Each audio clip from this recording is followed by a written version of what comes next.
All right. So welcome back to Red Lipstick Talk. And we're trying to do this live on YouTube as well as Instagram. Um, let's see how that sounds, Nefertiti. I was thinking I was hearing a little echo from your phone. Are you still hearing an echo? Sounds better. All right. Hello, Fernando. Oi, querida Fernanda. So, hello, guys. Nefertiti and I are here. We're doing red lipstick talk. Muito loves. Nefertiti, you went out on Instagram. Yeah, my connection is, it's saying my connection is bad. So I'm going to try Hola, again. Marcia. Okay, so while we're waiting for Nefertiti to come back on, basically, Nefertiti and I, we started Red Lipstick Talk, what, like 3 or 4 weeks ago, maybe? Hi, Marcia.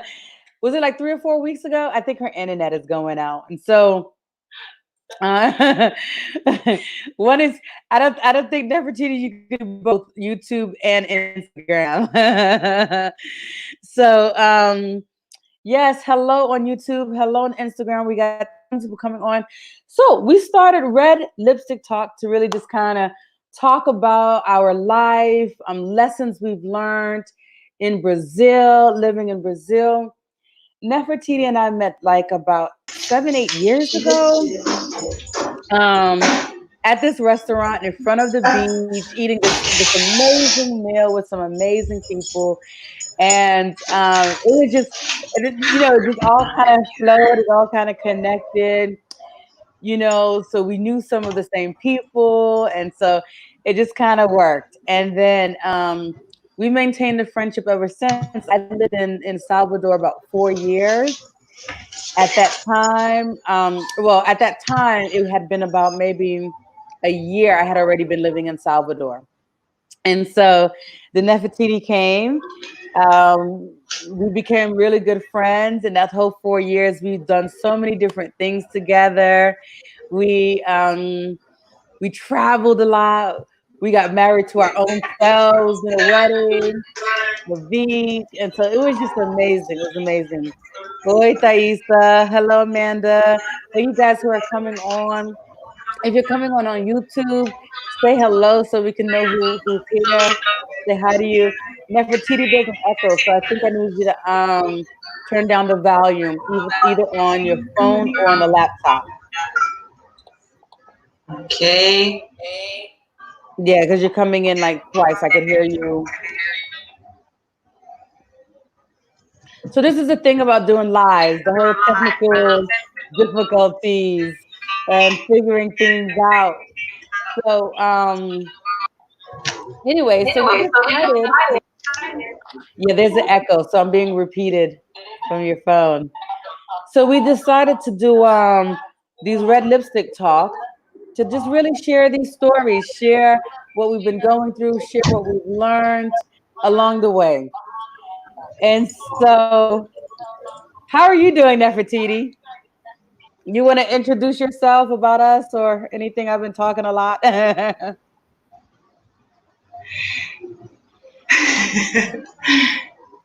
So, Renee, I'm having a. Yes. So, Renee, I'm having a difficult time doing both. My connection is really bad where I am. So, the Instagram's falling. So, I don't know if we should continue just with the StreamYard or just on Instagram, but I think doing both is going to be tricky. Okay, so we can just do the YouTube, and I'll keep talking on Instagram because we got a good amount of people on Instagram. So until they get off. But All people right. can't hear me on the Instagram. So should I go to They won't be Instagram? able to hear you. It's okay. No, just stay on YouTube because we got people on YouTube too. We got 2 people on YouTube and 5 on Instagram. YouTube can be recorded, so let's stay on YouTube. If you need to get off Instagram, and I'll stay on Instagram. All right. So Okay. anyway, so this week, oh my God, this week it's been a really interesting and challenging week for me. As I started saying, Nefertiti and I decided to do this to share our stories on life, love, laughter, difficulties in Brazil, all of that. Then the quarantine came. So we kind of been making this kind of focused about the quarantine. And so we did a lot of different YouTube lives on what to do with relationships in a quarantine, how to not go crazy in a quarantine, polyamorous relationships, while in quarantine. How Um, are mothers doing with their children in yes. quarantine? Yes. So for those on Instagram, you can join us on YouTube at Prandata Prim. So Google, I'm gonna write it here if you guys want to come go onto YouTube. And go ahead, Nefertiti. Okay, thank you, Renee. So while Renee is doing that, migrating folks over to Instagram, as Renee shared, we met 7 or 8 years ago in Salvador. And since then, we've really had different moments where we're at different parts of the world and just check in about the different ways that we're both trying to just be more conscious women in the world, have a better practice with our spirituality, with our bodies, with our relationships, with our homes, with our dreams, and along the way, sort of figuring out how is it that women of color in the world can get to the places that we're hoping to be, and how can we sort of also just build community with other women of color in the world as we all try to navigate what this world is and all of its contradictions. So today, Renee and I are going to talk about us. Yes, we didn't invite anyone special. We didn't invite any experts. We were just kind of like, you know what? I kind of have some good things to say. You have good things to say. Let's just talk and reflect on some things that we've been focusing on this week in relation to this moment, and also how it reflects who we are as people. So really quick, so more people are coming onto Instagram. Please go over to our YouTube because the internet connection is not stable. Nefertiti can't do both. So we're just going to do it on YouTube. So look at me. We'll try driving. Okay. If you can go to YouTube, go to Prandata Prim or Renee Adolphi. Can you send the link here for YouTube? No, I can't send the link there. Okay, Nefertiti can. She's gonna send the link there. Okay. Post it on can you post it in the comments? Yes. Yeah, you go. Yes. Perfect. Hello. Okay, so Nefertiti posted the link. Thank you so much. Join us on YouTube. I see more people coming on YouTube. Thank you, thank you, thank you. Sorry about the technical difficulties. All right, so, but yes, see us on YouTube, Prandata Prim, Renee Adolphi, and she sent the link. Love you guys, and I'll see you over on YouTube. All right, so continue. So yeah, so girl, let me tell you. You know how when it starts with girl. So I just gotta say, girl. Where's my drink? You know what? My drink is water. And my hot toddy. What you drinking? Hot toddy tea. Hot toddy tea with lemongrass. So it's been I've been doing a lot of antioxidants, antiviral teas every night. Mm-hmm. And so this is lemongrass with moringa, which has lots of vitamins, antioxidants. So it's really good for you. Well, can you repeat that slower just for folks if they want to? Mm-hmm. Yeah.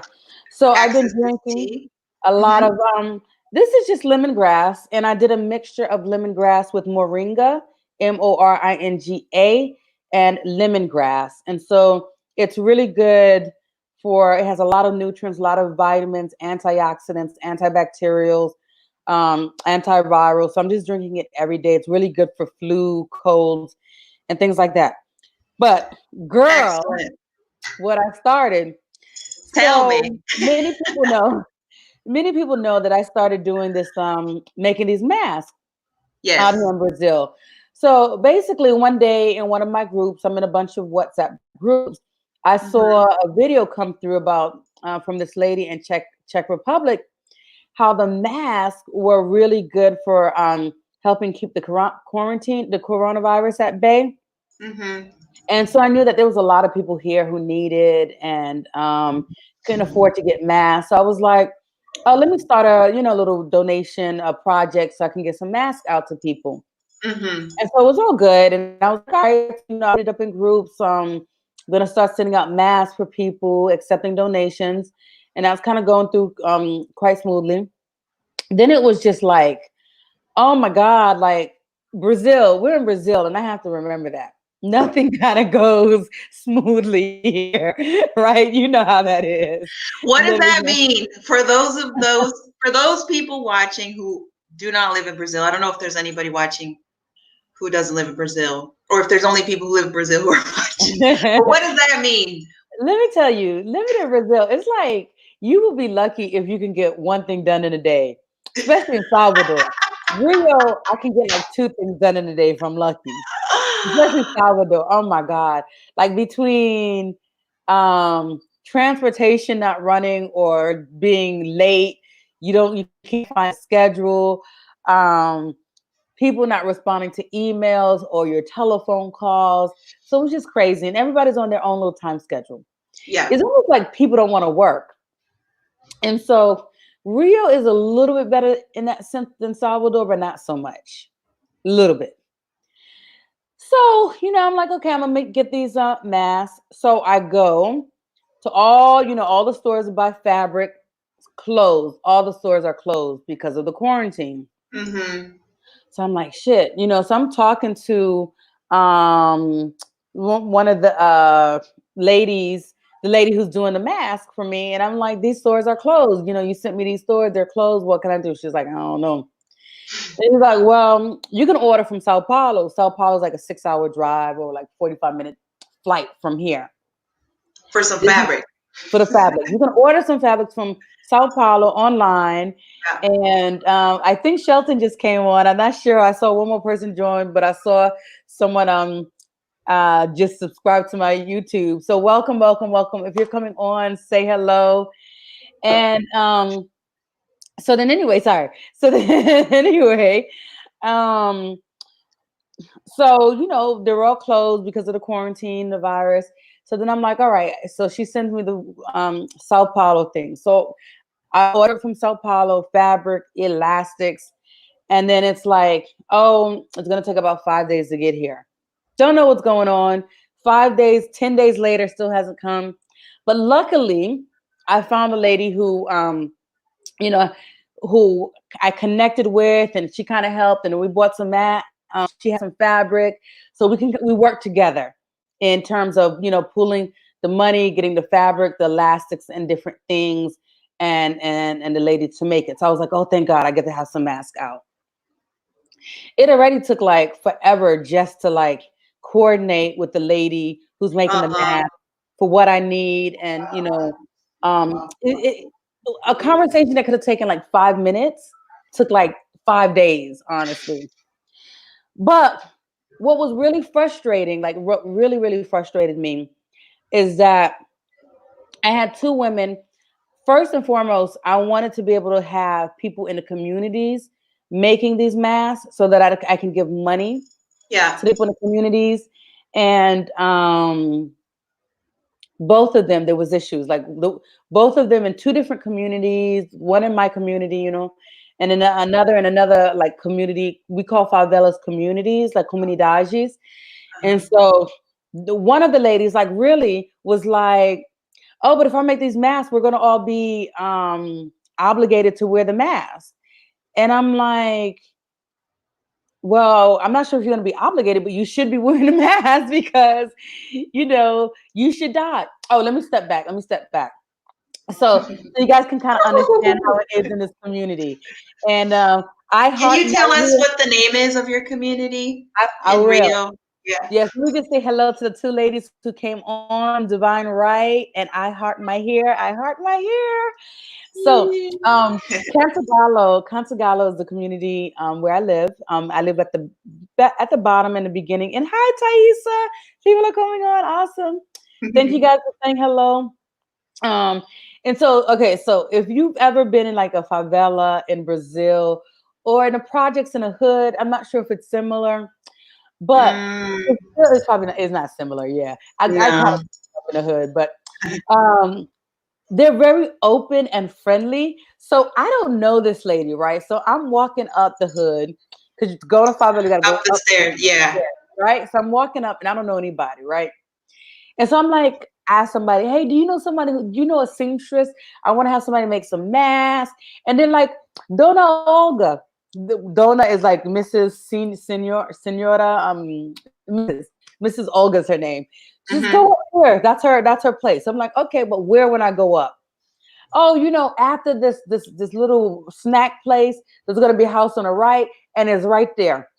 So I go up, and I'm walking up, and I see the house. And I'm like, this is the house, and I'm like, Dona Olga, and there's some guys sitting on right outside, right, drinking their beer. This is what they do here. They're sitting out drinking their beer and having fun and talking. And I'm like, Dona Olga lives here, and they're like, yeah, that's her house. And they're like, just open the door and go up. And I'm like, just go up. Yeah, just go up. There's no doorbell, so I can't ring the doorbell. And I can scream and shout. I don't know what the chances of her hearing me. But I was screaming and she didn't hear me. So they're like, just go in. And I'm like, oh shit. Okay, so I go in, I walk up the steps, and I'm like, excuse me, is there Dona Olga here? And she's like, oh yeah, way in the back. And I'm like, are you a seamstress? She's like, yeah, come on in. So I'm like, all right, excuse me. I'm walking through the living room and everything. And I got my mask on and I'm kind of staying, my little distance. And she's like, why are you so far away? Older lady, 60 something years old. Why are you so far away? And I'm like, oh, because of the social distancing, there's a virus going on. And she's like, This was 2 weeks ago, 3 weeks ago. 3 weeks ago. Okay. She's like, oh, whatever, come on in, come on in. And I'm like, I'm older. I don't know if I have the virus because I've been traveling. I want to keep my distance and have on a mask. She was like, oh, whatever. And I'm like, okay, fine. I want this mask. I don't want to make it. I'm gonna mute you real quick while I talk because there's some noise in the background. All right. So then I don't know what that is. Do you have something open? Because I muted you and it's still on. Oh, okay, you muted yourself. Okay, so then I'm like, so I start telling her about the project, about making the mask, and she's like, "Oh, but then if I make the mask, then we're all gonna have to be obligated to wear the mask." And I'm like, "Well, this is for your safety, and I want to get these out for the people who um who needs it and can't afford to buy it." So she's like, okay, well, tell me. And I was like, well, I've gotten some quotes, and what people are saying is £1 per mask. She's like, £1 per mask? That's not a lot of money. And I'm like, well, if you make 200 masks, that's going to be 200 reais. 200 reais, like, they're not paying, they don't have to pay rent because the house's home is paid for. Basically, this is going to buy you food. In like less than a week, you're going to make 200 reais, which is what a lot of people might even be making just in a month, right? And when you live in these communities. So I'm like, 200 reais, you're gonna make enough to buy you food, drinks, pay your bills. And that's a good amount. You make that just for making 200 masks. And so she was like, oh, well, I don't have the time. I'm not gonna do it. So I was like, oh my God. So I was a little frustrated. Then I found another lady who also lives in a community. Um, and then another community called Morro de Macacos. So it's Monkey Hill. And so, so I was talking to her about doing it as well. And then it was like the same thing. There was issues. She was like, oh, it's not enough money, da da da da da. And we're having issues to get the stuff. So whatever. I ended up getting two other people to do it. One is French and one is American. And I'm like, it was just so frustrating. And those are the two that actually gave me the prices. It was like so frustrating that I have to like pretty much kind of like outsource, have foreigners doing this when I wanted to help local people. You know what I'm saying? And it was just like, man, I really want to give back. And then when I looked at everybody who I was connecting with to do these different projects, they were all foreign people, from different countries. And then going through, I met some Haitian guys because I was walking and I heard them speaking Creole, and I was like, "Hey, sac passe, Haitian." And I was like, "Look, I have some masks. would you like some? And they're like, no, God will protect me. And I was like, oh my God, and they were like, no, we're just praying every day. And I was like, I understand that, but there's still, yes, divine right. It was so frustrating. And, but I'm like, you know, God, yeah, God, I believe in God myself, but we also have to protect ourselves. We also have to take some steps. We can't just sit and sit back and expect everything to just, happen around us. So I was really like, honestly, like really feeling like giving up. And then like, there was just, so many different things back to back. But then when I did find people that needed it and appreciated the mask, like the few people like today I gave some out to and they were so thankful. And then at the grocery stores, I was able to give out and they were so thankful. It just helped remind me of why I'm doing this and what I'm doing, And so that kind of helped. And that's so, I just kind of wanted to share that, like how that's been this journey of, confronting and confronting things, head on in Brazil. And it's like everything is a lesson. Mhm. Yeah. So I mean, there was like different. I guess what is the what's the biggest lesson from, because to me it sounded like the most frustrating thing was that you weren't able to um, do a partnership with women specifically from the community, um, because of, I guess it wasn't clear for me, like if the issue was price or if the issue was desire or if the issue was I think all of that. sort of like also kind of not connected to what was happening. I guess I'm trying to understand like where this fallback was, because now, and this was 3 weeks ago. So now I wonder if you go back now, 3 weeks later, where the I don't know how it is in Rio, but in Bahia the policy is everyone has to wear a mask.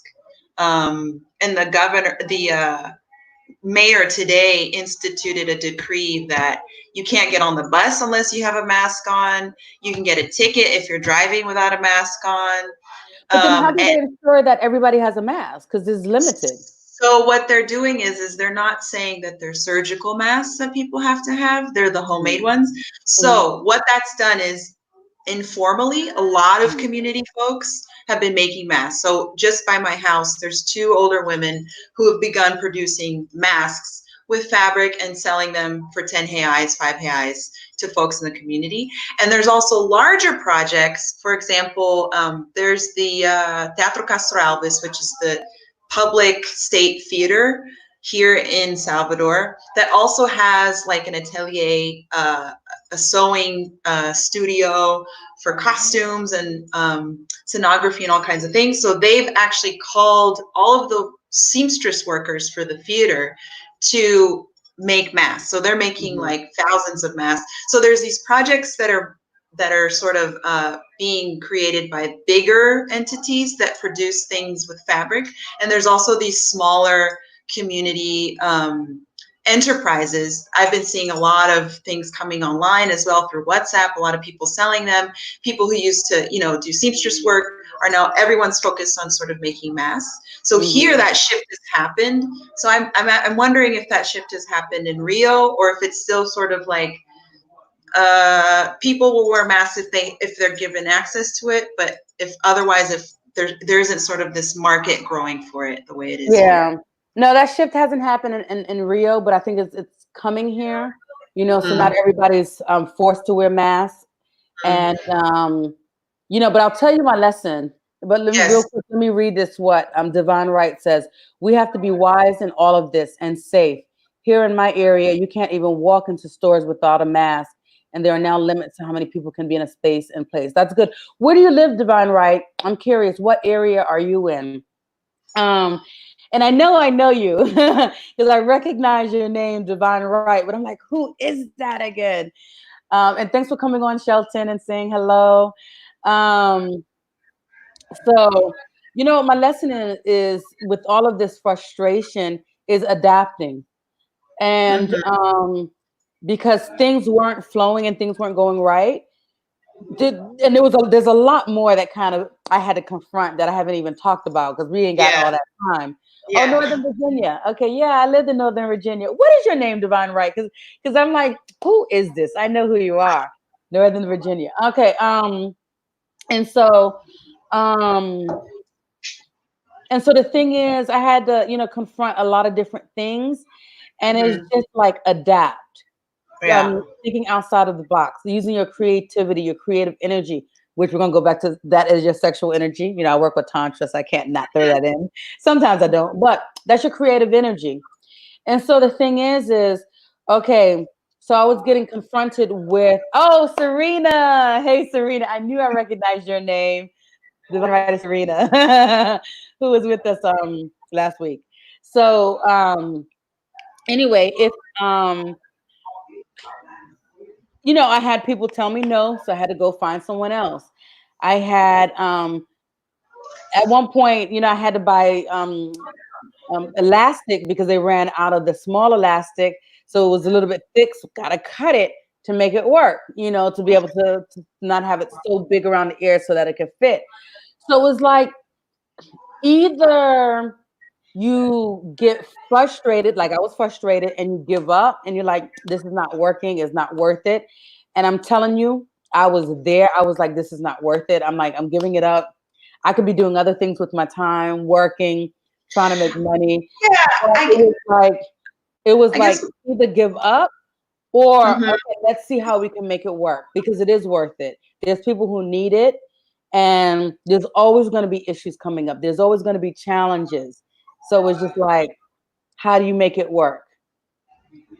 I guess my question is, how did you stay committed? Because I am a Libra with my ascendant in Sagittarius, which means that I give up generally pretty easily. My inclination is, if it's too difficult, then it's not meant to be, so I should just give up. And if it's meant to be, it should flow. And a lot of people, I think, feel that way, and I think there's moments and contexts where that is applicable. But how did you stay committed? Because if my sense would have been that people in the community didn't want something I was offering, then maybe I'm not in touch with the community, what they really need. Like maybe I should rethink what I'm offering, or I don't know. So I guess, what made you stay committed? That's my question. So that's a good question. Well, part of it is I don't know if it's a Virgo thing. I'm very stubborn, and so and It is. I think it's a pride thing also. You're Where it's stubborn like and you're OCD. I know NOCD. You don't want to get sick, and you don't want everybody in the neighborhood getting sick. So I'm Right, gonna make mad. right. Because I'm like, yeah, Virgos are neat freaks, clean freaks, OCD, and I'm like, shit. Every time somebody cough, I'm like, oh. So yeah, mask, gotta have the mask. So I think No, that's a big thing, and I think also just knowing that it's making a difference, and I really honestly feel like my mission is to help. I yeah, think that everybody has different missions. Some people's missions are to make people laugh. Some people, yeah. um, and so I know that I was brought here to make a difference. And so if something comes to me, sorry, reading these notes real quick. Shelton says in Tennessee, too many folks out without a mask, but everyone should have one. And if it's Yes. cloth, wash it daily. Yes, you should wash it daily. And I've been telling people that. He also says use that sundress strap to make a mask. And then Shelton says, I'm putting this on the screen, very stubborn. That I'm very stubborn. He knows me from college. Yes, I'm stubborn. And I think when you apply that to insistent, I mean, there's stubborn and insistence on your idea. Mhm. And I was talking about this earlier with you these weeks, that once you have an idea, your faith in it doesn't really waver. You want to see it through and execute. And that's an excellent quality that everybody should have. And I've been feeling personally, the last months, I've really sort of lost faith in my ideas. Like I'll come up with an idea, but I won't see it out. I won't execute it. And there's almost this like, it's kind of like, I don't know what the quality is that makes that happen, where I just sort of, I don't think it'll work. You know, I'm not even going to try. And so I want to ask you, for somebody who's insistent on their Hello? ideas, no Uh-oh. matter how challenging it is. And I think the thing about the challenge is that's sort of the blessing. I know that for followers of Ifa, for example, for people who want to practice Ifa's never going to just kind of land in your lap. It's something you always have to seek out. And it's one of the things that's talked about in that tradition is, if it's something that you want to do, it's something that you have to really, you're going to face lots of challenges to get to the kind of guidance and practice that you're seeking from that tradition, from that specific spiritual tradition. And I see similarly, like when you have an idea, if you want to see it manifest into what you hope for, which was you giving out mass to people who need it, you have to sort of see the challenges as not these barriers that will make the whole thing fall apart. Like Yeah. my thing is, I'm always like, it'll just collapse if it hits a challenge. So how do you help people like me who just want to give up the moment that it gets daunting to overcome a particular challenge? That's a good question. Help me, Renee, help me. We've had this talk before too. And I try to remember what I've told you. Just do it, like you said. Just do No, it. I think the thing is, yeah, just do it. But I think the thing is also is remembering what your goal was, the reason for starting something. And I think the thing is also that helps me is that I know that things may not always work, but you learn throughout that whole process. So I'm going to try to do it. And if it doesn't work, okay, it didn't What did work. I But at learn? least I tried. What did I learn? And now Mhm. how can I do it differently? Yeah. So, if I try to do, I try to do the whole year long Prandadas flow. It didn't flow that well, but I'm redoing it, and now I'm doing my very first virtual retreat, and I actually got people signed up. I try to do the Prandadas flow, and I don't know what it is. Then I did it's that was going to be a year long program, monthly membership, but now I open up Patreon, which is basically the same thing, monthly membership, and I already got Patreons, who joined into my membership. So even though I tried to do a year-long Prandada Flow program and that didn't go through, I revamped it and I'm doing Patreon and I already have 4 members. You know, I'm doing a virtual retreat and I already have five people who signed up. Yeah. For the new moon. So it's like, don't give up. Sometimes things don't work, but you got to go through and figure out, okay, why didn't that work? What was it that people weren't getting? And I learned that it wasn't clear. People didn't understand. There was way too many things, too many different types of people in it, and people didn't know what they were going to get. So I think that, one of the big things I learned is you have to be specific. You have to know it needs to be ironed down what people are getting, what you're working with, and so, and so that's the thing. So like with the mask, um, I knew that there was a greater good in terms of helping people because there's a lot of people dying. There's a lot of Yeah. people dying. And that was more important than me giving up and saying, this ain't working, it's too much work. And it was just like when you think about these favelas or these communities, people really live on top of each other. There's a house on top of a house on top of a house, right next to another house that's on top of another house on top of another house. So basically, I could be in my house and sneeze, and that shit might come on over. You going over to the next house. I mean, that's how close it is. Like honestly, I'm fortunate that I live in the bottom, and we have a huge house, and there's no other houses right next to ours on top or beside.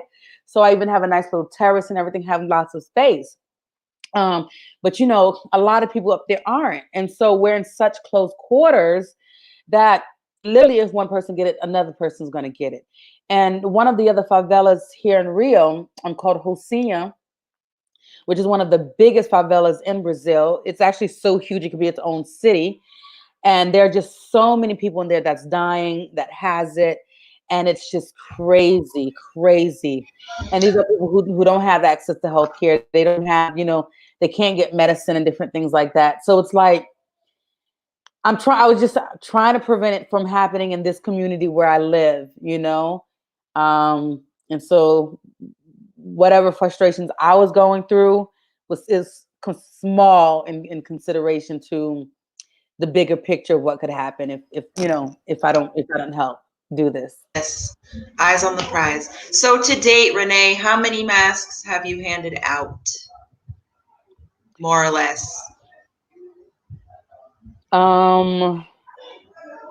About 200, 220. Yay! Job well done. Thank you, Renee. Thank you. It just feels like, and it's nice to hear that because it feels like it's so little. Like I still have we need millions. You're right. We need millions. And there's still so much fabric. And the lady, and that was the other thing, the lady who's making it, she was feeling overwhelmed and she was like, oh my God, I'm overwhelmed. I need to hire people to help. And then I had another friend who's American who she offered to help. And I was like, oh, thank you. And so I'm like, I still could use another 2 or 3 people because I literally have like 25 meters of fabric that could probably make like about 1,000 masks or more. So I do need to find other people who can sew, and then I can kind of help give that out too. Okay. Well, I will definitely check in with folks that I know in Rio. If anyone watching is in Rio or has contacts in Rio who might know folks who are down to make some masks, earn some extra cash. Because the reality is that we, and I mean community folks, are doing the work that the government should be doing. And it's not right, but that doesn't mean that we're not going to take a step up to try and help people survive. Because I think Renee, there's a handful of people that you gave those to. They're probably the first person that they interacted with to give them a mask, and hopefully now they're using it and all these good things. So yes, that's awesome, amazing. Out. Do what little that we can to save lives. I think another conversation I've been having with some of my neighbors, who I'll just pass by, because I actually put some signs up on my gate that were written in a moment of rage and fear.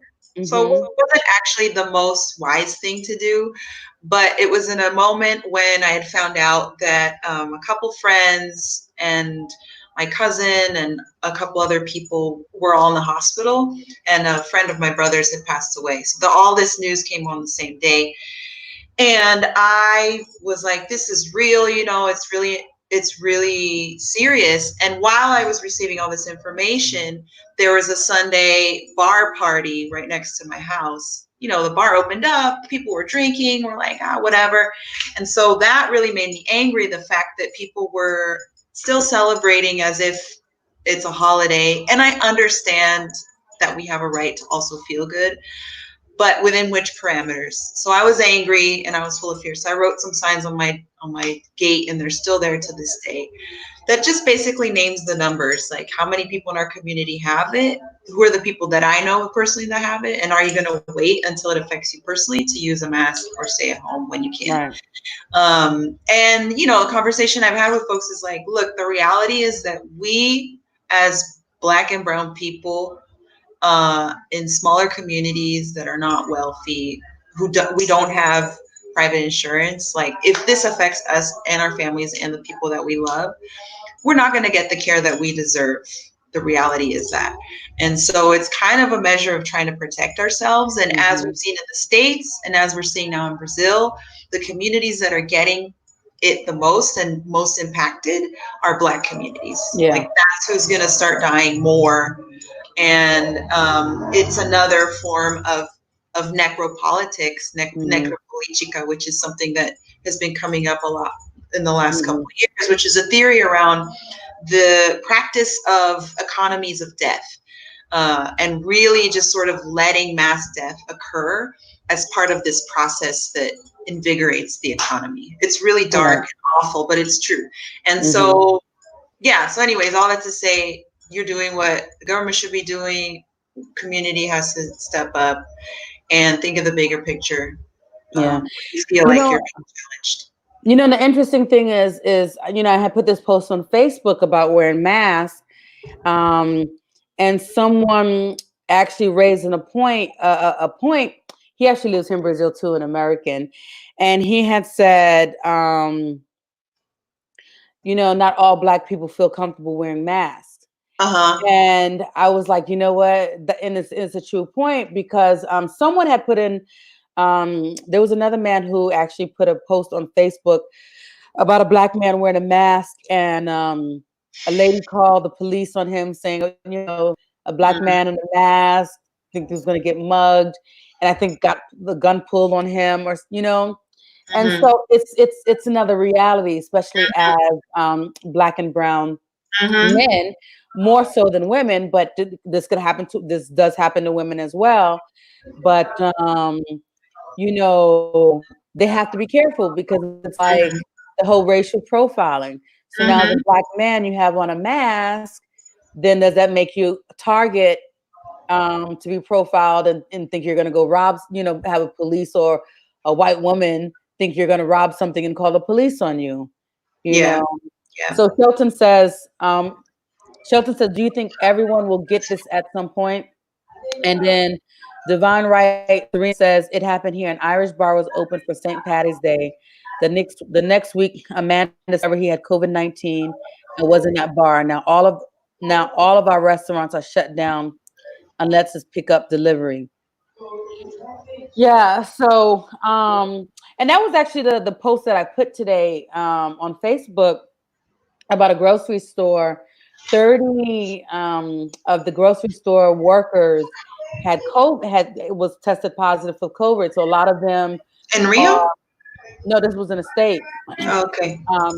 And so, you know, people who are working at grocery stores, they're like pleading for people to listen to the social distancing, to wear masks. And I put that post, and that's where I was like, when are people going to start wearing masks?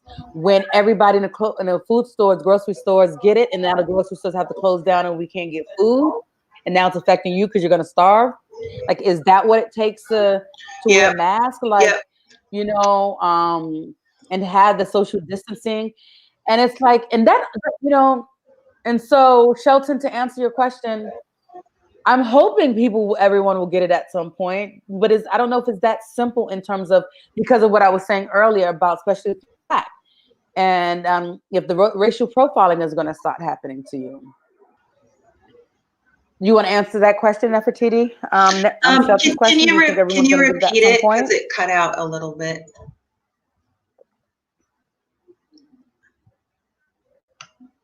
Can you repeat the question, because it cut out? Shelton's question: do you think everyone will get this at some point? Get that they have to wear masks? Yes. Yeah. I think. I put it. Yeah, I put it on a screen. Yeah, I mean, honestly, I think a lot of it has to do with the kind of messaging we're receiving. And I think the conflict that exists between, you know, what scientific research is telling us and what, you know, two idiots in power are telling us, because they're worried about losing money and profits, and how that messaging has been twisted. You know, we're hearing different things. And I think that one of the first reactions people have to fearful situations is denial. And I think there's a lot of denial around the fact that, you know, in different measures, do I really need to wear a mask? No, I don't think I need. But then, you know, slowly, oh, now it's been recommended that you need to wear masks. And now here in Salvador, it's a requirement. for anyone who's in public spaces to wear a mask, or you'll get a ticket. And the city has also made it a requirement for any company operating in the city, whether it's a factory or a grocery store, has to provide masks, barrier masks, to their employees, or they'll be fined up to a maximum of 30,000 reais, 1,000 reais per employee. So it's kind of like, I think people will get it once those kinds of measures are put in place, because unfortunately that's sort of what makes people, specifically employers, and I'm that makes me feel better that the responsibility is being put on employers, because I think employers have the capacity to take care of their employees more, and it's absurd that it requires these kinds of more strict kind of rules for employers to be more caring with their employees. But it's, we'll see what happens. He announced it today. But even before that, 2 weeks ago, the governor made a statement saying that masks are highly recommended, and we're almost basically requiring people to wear them. And after that, people have been wearing masks everywhere, in different capacities and at different times. And the grocery store I've been going to for the last month, they put them on as soon as possible. And it's a little, bodega, tiny one by my house.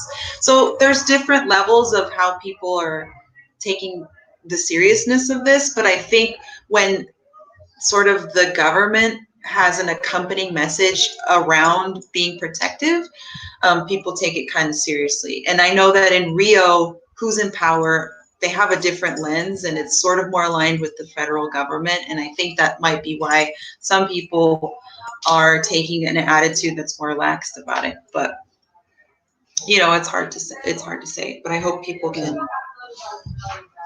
each day, again, an adaptation is like the major adaptation of our time. Yeah. So Shelton says, will we go back to the world we used to have?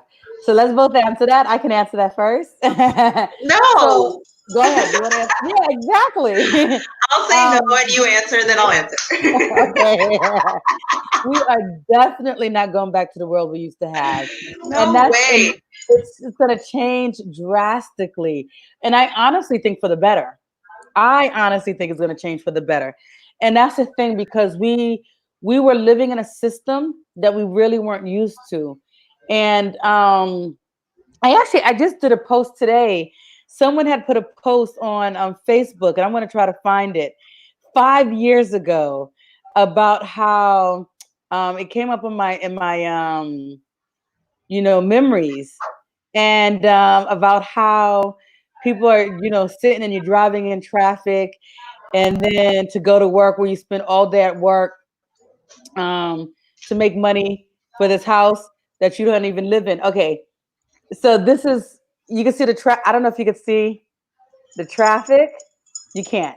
But anyway, it says normal is getting dressed in clothes that you buy for work and driving through traffic in a car that you are still paying for in order to get the job you need to pay for the clothes and the car and the house you leave vacant all day so you can afford to live in it.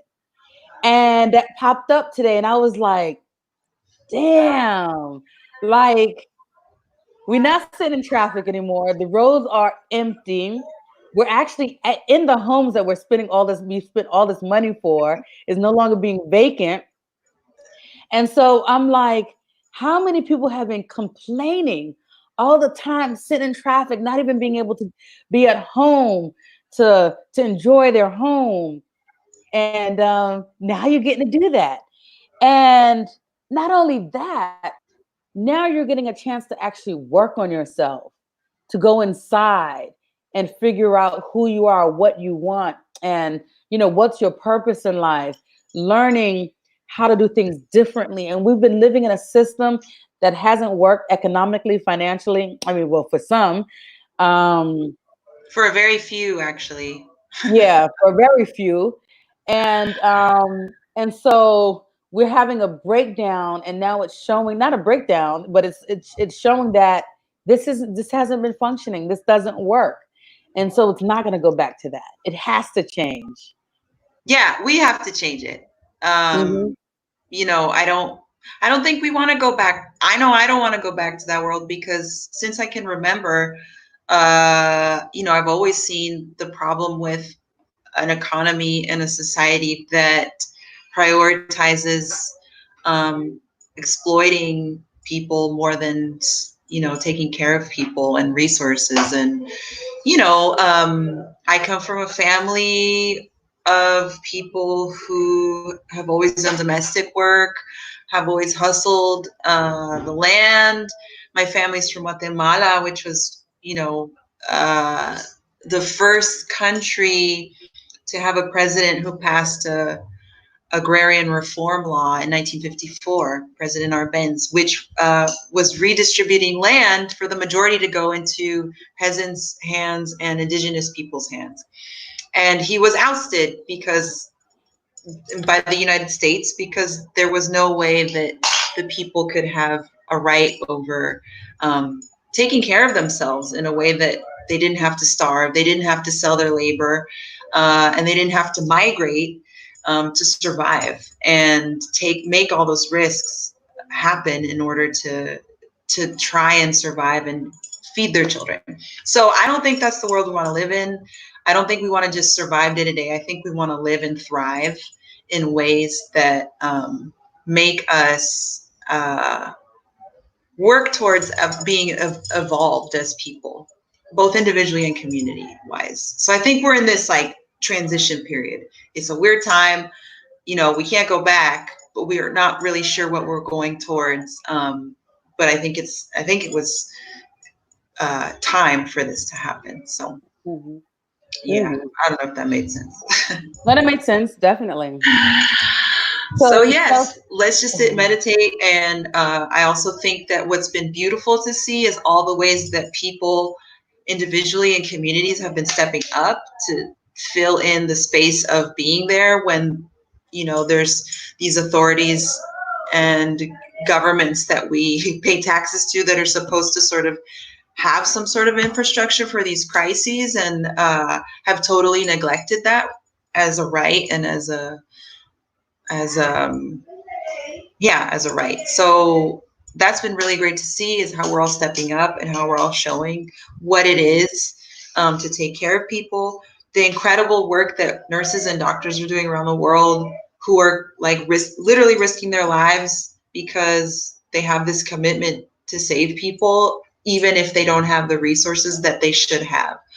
And so want to give a shout out and a prayer to the frontline workers who are putting their lives on the line, and those who have passed away. A lot of health workers have passed away because they were not being taken care of. There were not the proper protocols.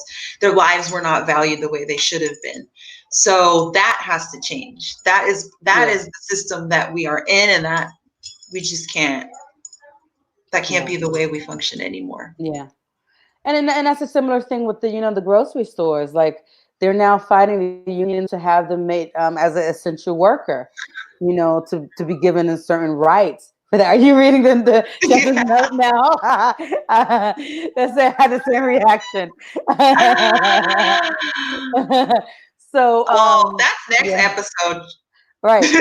Well, no, I was actually gonna say, Shelton, you're gonna have to go back and watch. We'll respond to this. I'm gonna respond. We had that. But we had many episodes on relationships during the quarantine. Many. So scroll through my YouTube channel and you'll see us talk about relationships. But but how can this new world help our love life now? So definitely, from what I was saying in terms of things are changing, we're taking time to think about ourselves and to work on ourselves. I think that this is an important time that we really start to work on ourselves, our relationships with ourselves, our relationship with our loved ones. So I know that you're married and you're at a very great place.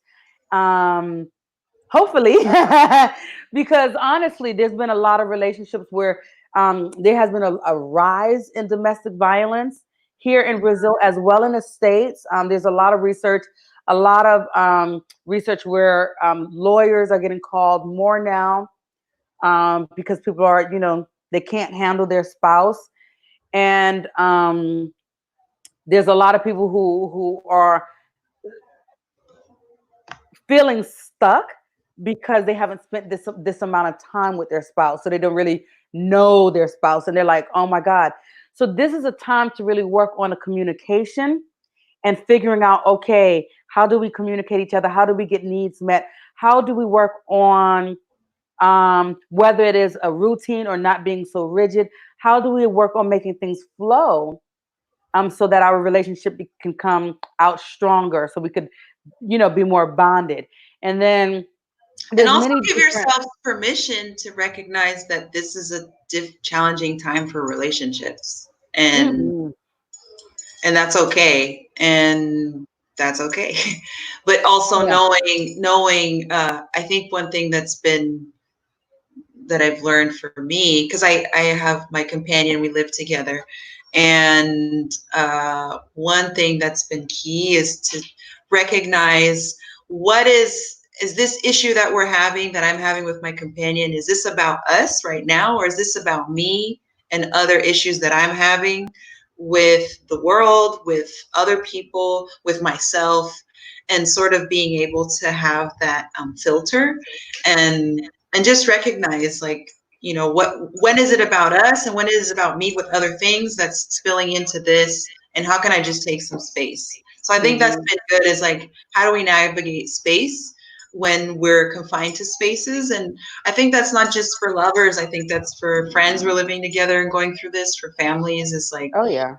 being able to take that space, because you can't just go for a walk, or go meet friends, Mhm. or go shopping just to let off Yeah. steam. How do you let off steam when you're still in the same space? Right. So that's a good lesson.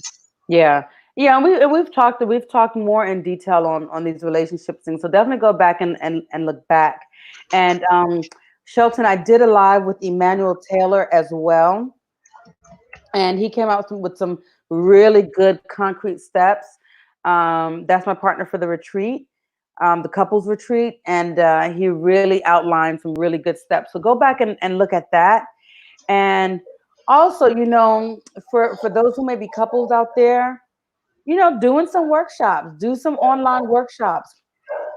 I offer online therapy and couples counseling. Not necessarily as just counseling, but giving tips, because this is a time right Yes. now that you need all the help that you can get. And honestly, I have my therapist. I'm seeing my therapist online, through WhatsApp or Zoom sometimes, just to kind of, get some support, because we need support now.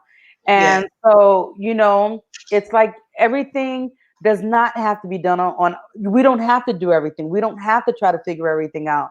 And sometimes having support from somebody externally that can clearly see things can actually give you tips and suggestions as to what to do to help improve your relationship, or just help this time when we're in stress, when we're in crisis, and we want to give up, or we don't know what to do, you know. Mhm. So take advantage of that. And there's so many things, so many people out there doing um, different programs for free or donation. I did a free 21-day breathing challenge. I just did a breathwork course, donation based. I'm doing a new moon retreat, donation based, for men and women. I'm going to be teaching specific immune boosting herbs and foods to eat that are antiviral teas, specific yoga exercises to help improve the lungs. So there's many different things out there. So look at what resources that you have. Look at, Nefertiti sent me this dance program that's free, donation based. There's so many different things to do, from a lady from a group from Senegal, a school from Senegal. So there's tons of things that's out there that you can do. And so, maybe you can, if you're with your spouse, taking some time where you might be like, I want to do this dance class, or I want to do this qigong class, or this kickboxing, or whatever it is, because there's so many different things.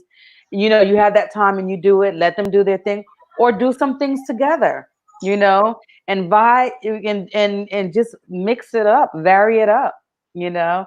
So yeah, I definitely think that this new world can help your love lives in the future.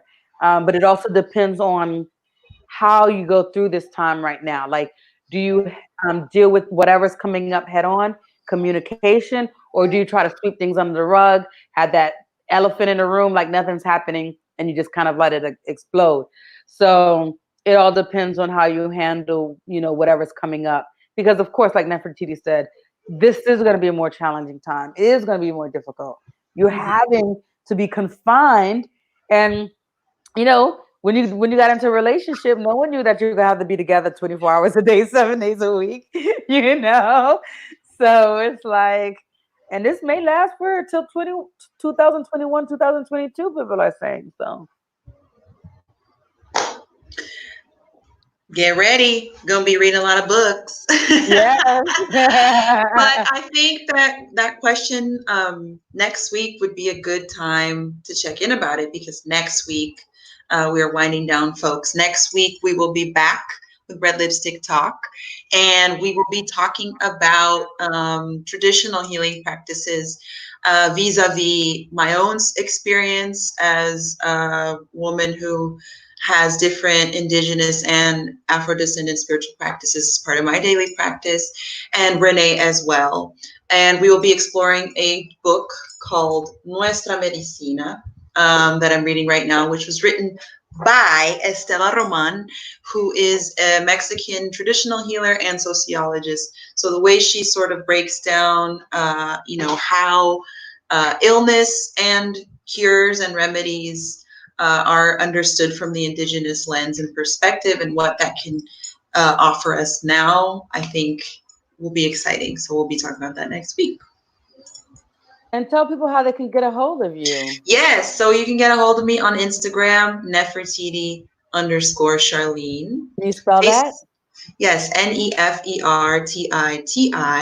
Nefertiti like the queen, underscore Charlene, Charlene. Facebook is the same. Yeah, so I'm there. What I do, my work generally in the world is I am an artist. I do performance artwork. I'm a dancer, percussionist, singer. I also am a cultural producer, so I run a feminist cultural space in the city of Salvador. And I'm always looking for ways to collaborate with artists, with therapists, with thinkers about how to produce other kinds of thinking and beautiful art and culture in the world that is transforming. So if anyone out there is an artist, wants to collaborate, wants to see more of my work, wants to engage in a class, holla. Holla! Holla at your girl. Holla. All right. Thank you, thank you, thank you. So you can connect with Nefertiti at IG, Instagram, Nefertiti_Charlene, or Facebook, Nefertiti Charlene. So me, you can connect with me on Facebook at Renee Adolphi or Prandata Prim, or on Instagram at Prandata Prim or Sacred Soul Retreat. And then my website is www.prandataprim.com.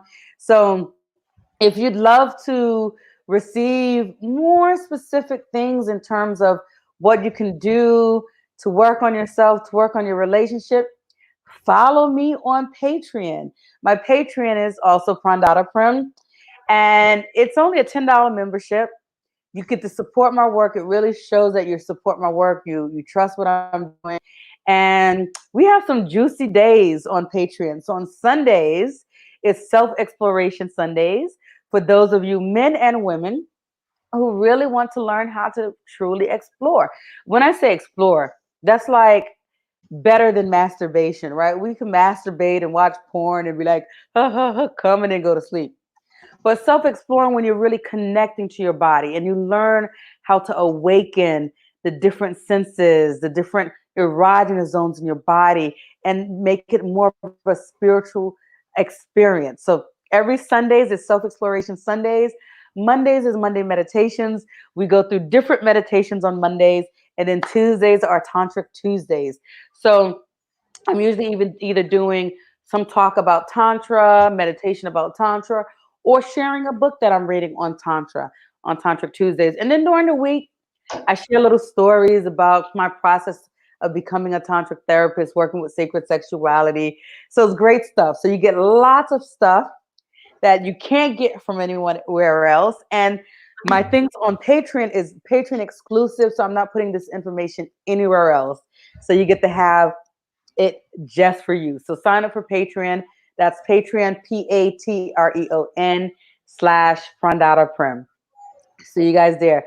Thank you guys for coming on tonight. Let me Bye, tell you, everybody. Nefertiti and I were like, we're gonna make this 30 minutes because we felt like an hour's been too long, but it's been an hour and 4 minutes, so that 30 minutes didn't happen. Well, we had some technical difficulties in the beginning, but yes, you're right. It didn't happen. So let us know what you think. Was an hour good? Was it too long? Should we cut it? Should we not? We're still experimenting with this new platform, with this new way of communicating with each other and with other folks and broadening our conversations about this moment of transition. So let us know and we'll see you next Yes. week. Yeah, so even though we're ending, write it in the comments because we'll come back and we'll read the comments. So let us know, everybody that's on, please write. How do you think, is an hour too long? Should it be shorter, or is that fine? All right. So you guys have a wonderful night. Love you guys. Bye. Goodbye.